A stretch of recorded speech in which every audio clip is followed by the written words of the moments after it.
Graça e paz, irmãos. Toda a honra e toda a glória sempre seja dada ao Senhor e Salvador Jesus Cristo. Nós continuamos no isolamento social.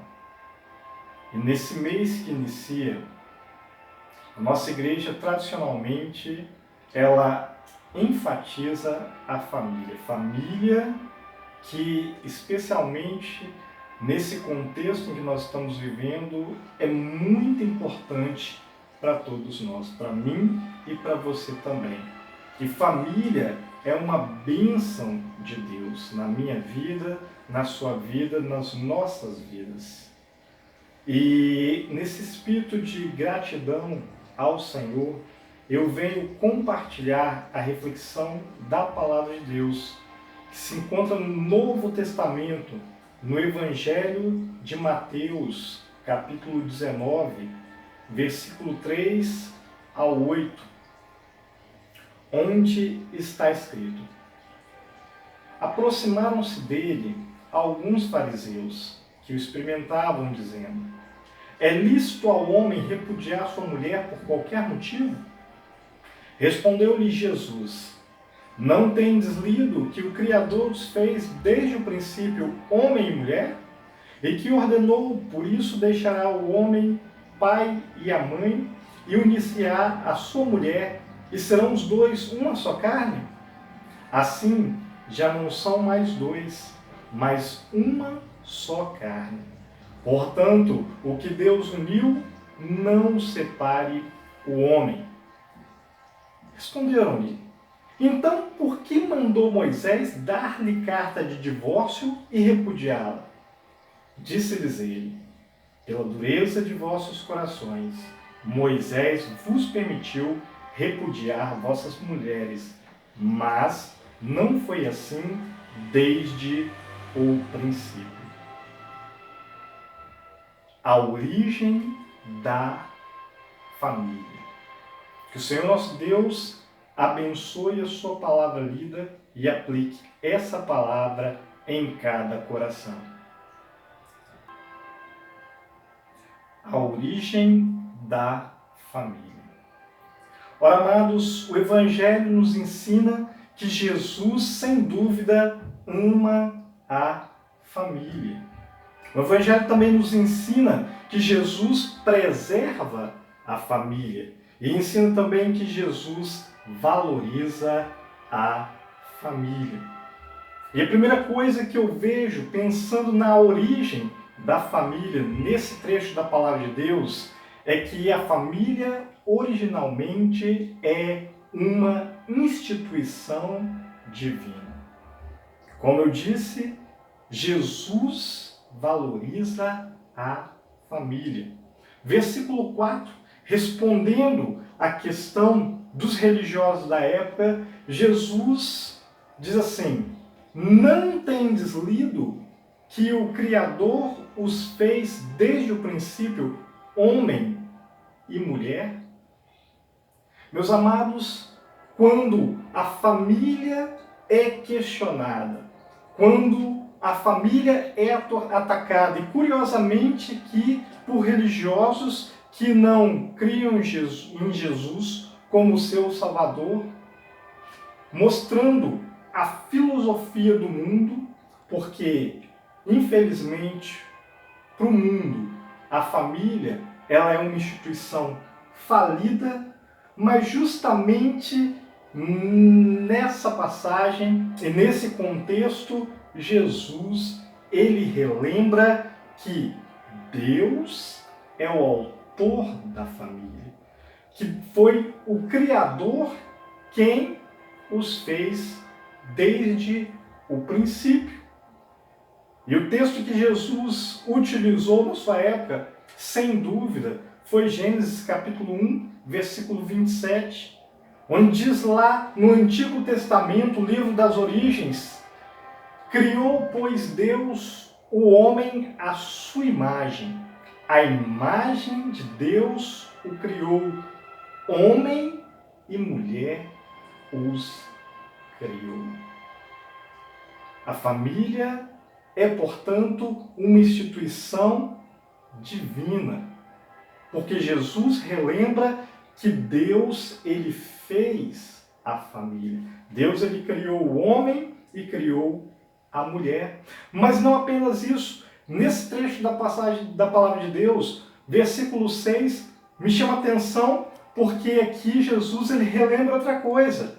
Que o Deus que criou o homem e mulher foi o mesmo Deus que uniu o homem e a mulher. Ou seja, Deus, ele cria a família, Deus também une a família. Portanto, é uma instituição divina. Percebe como Jesus valoriza a família?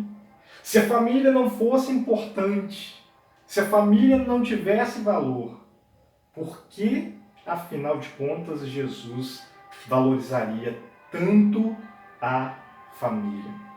Jesus valoriza porque é uma instituição divina. Foi Deus quem a criou, foi Deus quem a uniu. E se Jesus valoriza a minha família e a sua família, eu e você não podemos fazer diferente. Nós que somos crentes em Cristo, precisamos seguir o exemplo de Jesus. Crente, ele precisa valorizar a família cada vez mais. Você tem valorizado sua família? Crente, ele precisa valorizar a sua família cada vez mais. Além disso, eu vejo que a família, ela é originalmente um projeto perfeito. Agora, eu quero dizer para você que Jesus, ele preserva a família. No versículo 5, continuando o seu lembrete, Jesus diz: por isso deixará o homem pai e mãe e unir-se-á a sua mulher. Duas coisas me chamam a atenção aqui. Primeiro, a ordem divina. E a ordem é: por isso deixará o homem pai e mãe e unir-se-á a sua mulher.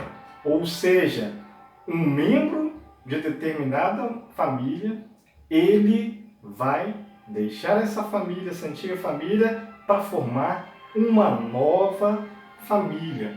Mas qual é o modelo de família que Deus ordenou ou pretende que, no caso, cumpra-se esse propósito, esse projeto perfeito de Deus? E aqui Jesus nos ajuda, porque nesse projeto perfeito, que é a família originalmente, conforme foi criada por Deus, nós vemos que os membros dessa família são bem definidos.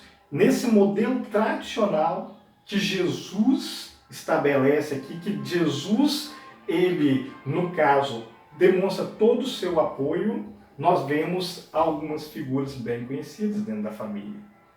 Aqui nesse modelo tradicional, idealizado por Deus e preservado por Jesus, nós temos a figura do pai. Nesse modelo tradicional, preservado por Jesus, nós temos a figura da mãe e, logicamente, a figura dos filhos, ele ou ela. Amados, as famílias precisam ser preservadas. Nós vivemos um tempo onde, novamente, a família ela é duramente atacada. Mundo que disse que a família é uma instituição falida, ele também tem os seus modelos alternativos. Mas nós estamos aqui focalizando porque Jesus assim nos leva a observar um projeto perfeito. E eu pergunto, os modelos alternativos do mundo são perfeitos? O modelo perfeito é o que foi projetado por Deus e que é preservado por Jesus. Um modelo tradicional, com pai, com mãe e com os filhos que vão crescer e formar uma nova família. Ouvi certa vez de um sábio pastor que se tudo deu certo, se o casal fez tudo bem, os filhos um dia, após crescerem, vão chegar numa certa idade e vão deixar a casa para formar, então, a sua família. E assim a família é preservada. Uma coisa que é importante nessas figuras, nesses membros bem definidos do modelo tradicional de Jesus, é o próprio Antigo Testamento, os mandamentos de Deus. Lembrando que Deus, ele ordena, né, que seu propósito seja cumprido aqui. E Jesus lembra isso. Lá em Êxodo capítulo 20, versículo 12, quando foram dados os 10 mandamentos, um dos mandamentos é o seguinte: honra o teu pai e a tua mãe, para que se prolongue os teus dias na terra que o Senhor teu Deus te dá. É o primeiro mandamento com promessa. Promessa de vida longa, com uma condição. A condição de que honrássemos nosso pai e também a nossa mãe.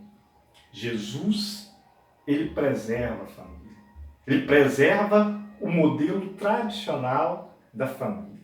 Ele preserva aquele projeto perfeito estabelecido por Deus. E eu e você, temos preservado a família? Crente, ele precisa preservar cada vez mais a sua família. Uma forma de você preservar é você cumprir o propósito de Deus. É você se envolver com esse projeto perfeito de Deus, que é a família, e preservar a família. Crente, novamente eu digo, ele precisa preservar sua família cada vez mais. Finalmente, meus amados, eu vejo que a família é originalmente a base de todas as relações sociais. Jesus, como eu disse anteriormente, ele ama a família. Versículo 8, em resposta àqueles que disseram que Moisés deu carta de divórcio, ou em resposta àquela primeira pergunta, se era permitido, se era lícito repudiar uma mulher por qualquer motivo, Jesus, ele encerra o assunto no versículo 8, que me chama a atenção, mostrando qual é o verdadeiro problema que realmente destrói as famílias. Versículo 8, Jesus diz: pela dureza de vossos corações, Moisés vos permitiu repudiar vossas mulheres, mas não foi assim desde o princípio. Dureza de coração é o que tem destruído famílias. Não apenas no nosso tempo, mas em todas as épocas. E dureza de coração podemos traduzir como falta de amor. Falta de amor em relação à família. Filhos que não amam os pais e vice-versa. Marido que não ama a esposa e vice-versa. Esse é o problema. Dureza de coração, falta de amor. E aí nós podemos pensar, será que alguém que não ama os seus familiares, ele é capaz de amar a igreja, por exemplo? Uma pessoa que não ama os seus familiares, ele é capaz de amar a sociedade à sua volta? O apóstolo Paulo, grande líder cristão de sua época, ele deixou um ensino para a igreja, para mim e para você, lá em 1 Timóteo, capítulo 5, versículo 8. Ele diz assim: mas se alguém não cuida dos seus, e especialmente dos da sua família, tem negado a fé e é pior que um incrédulo. Crente, ele precisa amar a sua família cada vez mais. Ame a sua família. Jesus ama a sua família. Jesus ama a minha família. E nós precisamos fazer o mesmo.